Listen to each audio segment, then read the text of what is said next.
আজ আমাদের মুসলিম মেয়েরা হিন্দুদের টার্গেট হয়ে গেছে, যেখানে তাদেরকে বলা হয় হিজাবি, মাগি, খাসমাল, করামাল। তাদের প্ল্যানিংটা হচ্ছে আমাদের মেয়েদের গর্ভে নাস্তিক জন্ম দেবে, অন্যথায় তাদের ভোগ করবে দিনের পর দিন।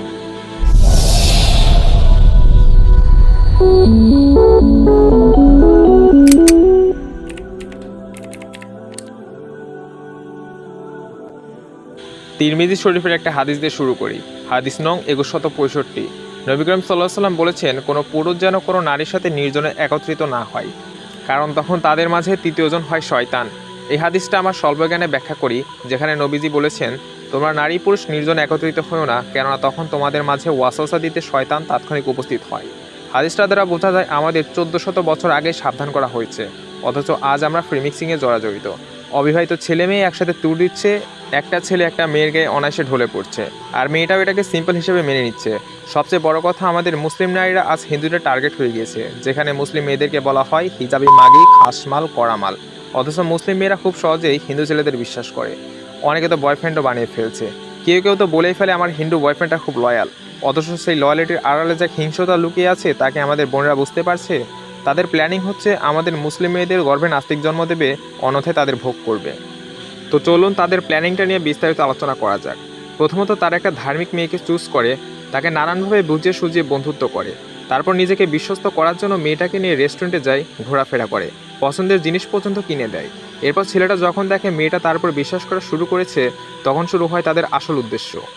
ছেলেটা নিজেদের ধার্মিক গ্রুপে মেয়েটার সাথে কাটানো মুহূর্তগুলোর ছবি শেয়ার করে। তখন ছেলেটার সাথীরা মেয়েকে দেখে কামুক হয়ে ওঠে, তাকে ভোগ করার জন্য নানান পরিকল্পনা করতে থাকে।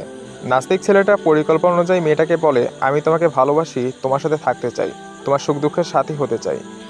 ঠিক এভাবেই মেয়েটাকে ইমোশনালভাবে অ্যাটাক করে। যখন মেয়েটা ইমোশনাল হয়ে যায়, তখন তার সাথে রিলেশনে চলে যায়।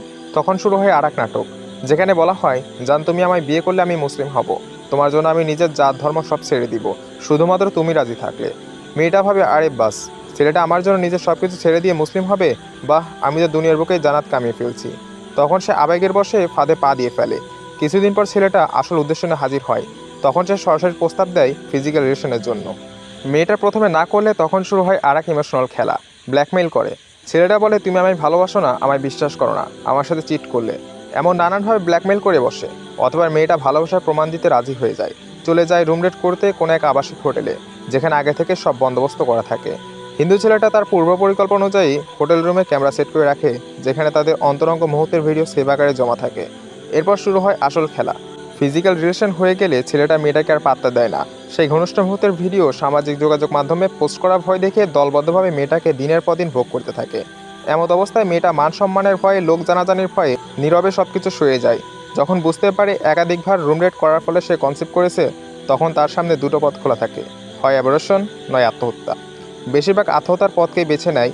আর অনেকে হিন্দু ছেলের অপশনে রাজি হয়ে তাকে বিয়ে করে মুসলিম ধর্ম ছেড়ে সনাতন ধর্ম গ্রহণ করে।